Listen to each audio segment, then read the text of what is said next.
Hello everyone, welcome to Saroj Mishra YouTube channel में। YouTube channel पर आप सभी का बहुत बहुत स्वागत है।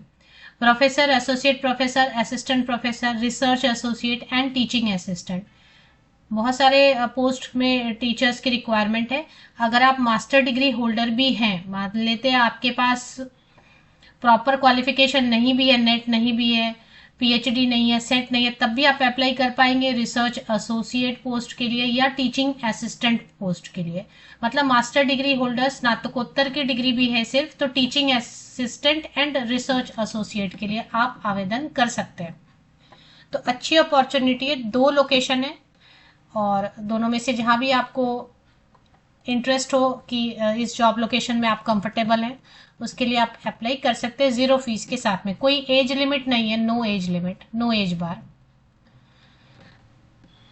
तो मैंने आपको जैसा बताया कि देखें, असिस्टेंट प्रोफेसर के लिए अप्लाई करने के लिए तो नेट की ज़रूरत होगी, सेट की ज़रूरत होती है, स्लेट या पीएचडी की।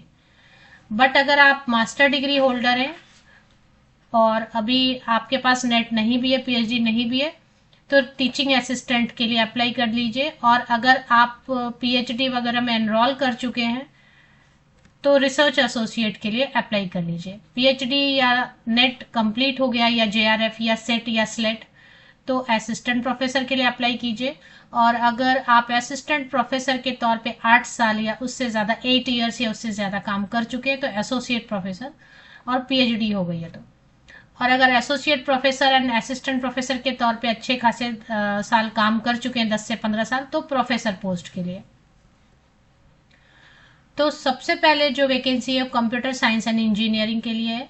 बायोमेडिकल तो एम टेक है, आप तो आप अप्लाई कर लीजिए कंप्यूटर ब्रांच से। बायोमेडिकल इंजीनियरिंग में अगर आप एम टेक है। बायोटेक्नोलॉजी से अगर आपने मास्टर डिग्री कर लिया है तो। एग्रीकल्चर इंजीनियरिंग अगर या केमिस्ट्री, फिजिक्स या मैथ्स से आपने मास्टर डिग्री किया है या फिर उससे भी ज़्यादा क्वालिफिकेशन है तो आप अप्लाई कर लीजिए। फार्मा से रिलेटेड जो कैंडिडेट है, pharmacology, pharmaceutics, pharmaceutical chemistry. Law अगर पढ़ाना चाहते हैं, आपने एलएलबी, एलएलएम किया हुआ है, कम से कम एलएलएम किया हुआ है, तो आप टीचिंग असिस्टेंट के लिए अप्लाई कीजिए। अदरवाइज अगर नेट भी है या फिर पीएचडी है तो फिर असिस्टेंट प्रोफेसर के लिए। अगर पीएचडी में जस्ट एनरोल किया हुआ है तो रिसर्च एसोसिएट के लिए। Agri business, rural entrepreneurship, digital business and AI, global trade and logistic management, banking and insurance, people management and HR analytics, pharmaceutical, health care management, marketing, e commerce, इसमें से किसी भी सब्जेक्ट में आपने master degree कम से कम कर लिया है तो आप टीचिंग असिस्टेंट के लिए अप्लाई कीजिए। इसके बाद संस्कृत, व्याकरण, इनके सब सब्जेक्ट्स हैं, काफ़ी सारे हैं। संहिता है, सिद्धांत, क्रिया, शरीर, गद तंत्र, रोग निदान, आई थिंक ये योगा है इसमें। पंचकर्मा है, तो ये सॉरी संस्कृत नहीं है, आई एम सॉरी। ये आयुर्वेद से अगर आपने मास्टर डिग्री कर लिया है तो आप अप्लाई कर सकते हैं। इसके बाद और भी वैकेंसीज हैं। लॉ है, लॉ के बाद blockchain, programming, computing, data science, cyber security, cloud, इनमें से किसी में भी आपकी स्पेशलाइजेशन है मास्टर डिग्री तो आप अप्लाई कर सकते हैं। एग्रीकल्चर साइंस, माइक्रोबायोलॉजी, साइकोलॉजी में मास्टर डिग्री है तो टीचिंग असिस्टेंट के लिए अप्लाई कर सकते हैं। लिंग्विस्टिक एंड कम्युनिकेशन स्किल में तो सभी आ गए, संस्कृत वाले भी आ गए, हिंदी भी है, इंग्लिश भी है, और इसके अलावा फ्रेंच, जर्मन, जो भी कोरियन, जापानीज, जितने भी लैंग्वेजेस पढ़ाई हो रहे हैं उन सब में से किसी में भी आप अप्लाई करना चाहते हैं तो आप अप्लाई कर सकते हैं। नेचुरोपैथी एंड योगिक साइंस के लिए भी आप आवेदन कर सकते हैं। इसके अलावा अगर किसी को ऐसा इंटरेस्ट है कि हॉस्टल वार्डन बनना चाहते हैं तो कोई भी ग्रेजुएट आवेदन कर सकते हैं, मेल या फीमेल कैंडिडेट हॉस्टल वार्डन के लिए। Administrative officer, security in charge, assistant registrar, deputy registrar, ये 4-5 पोस्ट ऐसे जिसके लिए थोड़ा आपको एक्सपीरियंस चाहिए। दो जॉब लोकेशन है, एक तो है Shobhit institute of engineering and technology करके, जो NH58 मोदीपुरम, मेरठ 250110 दिल्ली एनसीआर में है। और दूसरा मतलब दिल्ली एनसीआर में, मेरठ में 250110 पिन कोड से आप लोकेट कर पाएंगे। और दूसरा शोभित यूनिवर्सिटी गनगोह सहारनपुर में है, जो कि उत्तर प्रदेश में है। बाबू विजेंद्र मार्ग, गनगोह 247341 सहारनपुर, उत्तर प्रदेश। तो इसको अप्लाई करने के लिए आपको क्या करना है कि मैं आपको एक लिंक प्रोवाइड करती हूँ। ये जो वीडियो आप देख रहे हैं ना, इसी वीडियो के डिस्क्रिप्शन बॉक्स को नीचे तक स्क्रॉल डाउन करके चेक कीजिए, आपको एक लिंक मिलेगी, उससे आप एप्लीकेशन फॉर्मेट डाउनलोड कर लेंगे। वो डाउनलोड करके आप ब्लैक पेन से भरिए, उसको फिल कीजिए और फिल करके फिर से स्कैन कर लीजिए। स्कैन करके 1 PDF में कन्वर्ट करके careers@shobituniversity.ac.in पे आप अप्लाई कर दीजिए। अटैच कर दीजिए जो आपने डाउनलोड किया, फिल किया, स्कैन करके PDF में कन्वर्ट किया। विजिबल होना चाहिए, क्लियर होना चाहिए, क्लैरिटी होनी चाहिए क्या लिखा है वगैरह।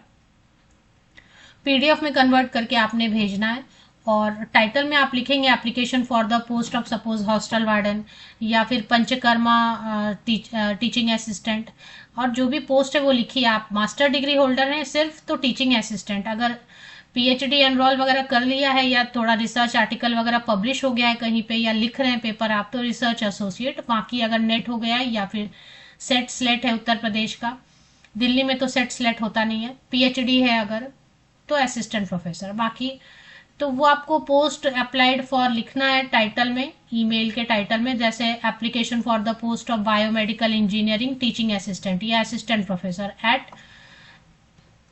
Eight Shobhit institute of engineering and technology Delhi NCR या फिर शोभित यूनिवर्सिटी गंगोह सहारनपुर।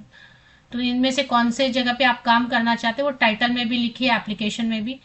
आपको एक इंटरव्यू के लिए बुलाया जाएगा, सिलेक्शन प्रोसेस रहेगा कि आपको इंटरव्यू के लिए मेरठ या फिर गंगोह, तो मेरठ यूपी में है और गंगोह भी उधर ही है, तो एक जगह पे दिल्ली NCR में, नहीं तो यूपी में बुलाया जाएगा।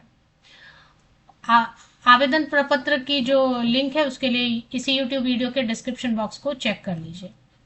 मैंने वेबसाइट तो विजिट नहीं किया, आप वेबसाइट चाहते हैं तो विजिट कर लीजिए। सैलरी मेंशन नहीं किया हुआ है क्योंकि आप देखिए मास्टर डिग्री के बेसिस पे अगर आपको हायर करेंगे तो सैलरी कम देंगे। टीचिंग असिस्टेंट को 25,000 30,000 तक दे सकते हैं, बाकी असिस्टेंट प्रोफेसर को 45 से लेके 65,000 तक 65,000 तक दे सकते हैं। और इसी तरीके से एसोसिएट प्रोफेसर के लिए और भी ज़्यादा सैलरी रहेगी, प्रोफेसर के लिए और भी। अगर बात करते हैं शोभित यूनिवर्सिटी क्या है, तो शोभित यूनिवर्सिटी प्राइवेट यूनिवर्सिटी है, ये गवर्नमेंट की यूनिवर्सिटी तो है नहीं। Applications invited from highly motivated candidates who possess a vision for at least 1 area of expertise. तो इन्होंने ऐसा कुछ हार्ड एंड फास्ट लिखा भी नहीं है कि हमको यही क्वालिफिकेशन चाहिए, बस वो बोल रहे कि आपको सब्जेक्ट में किसी एक फील्ड में जो आप पढ़ाना चाहते हैं या जिसके लिए आप अप्लाई करें उसमें एक एक्सपर्टीज आपकी होनी चाहिए, बस इतना ही बोल रहे हैं। तो एक बार गूगल पे देख लेते हैं शोभित यूनिवर्सिटी। देखिए लिंक तो इसकी है नहीं, तो ये फॉर्म तो मुझे मिल गया, इसकी लिंक नहीं है एक्चुअली, ये PDF डाउनलोड ही हो रहा है डायरेक्ट। तो आप मेरा टेलीग्राम चैनल और फेसबुक ग्रुप चैनल वगैरह ज्वाइन कर लीजिए, वहां पे मैं ये PDF जो है ना शेयर कर देती हूँ। एप्लीकेशन फॉर्म इसी को डाउनलोड करना है। ये शोभित यूनिवर्सिटी की ऑफिशियल वेबसाइट है। बहुत सारे कोर्सेज यहाँ पे रन हो रहे हैं, देखें BCom BCA BBA सब बहुत सारे कोर्सेज रन हो रहे हैं इसमें।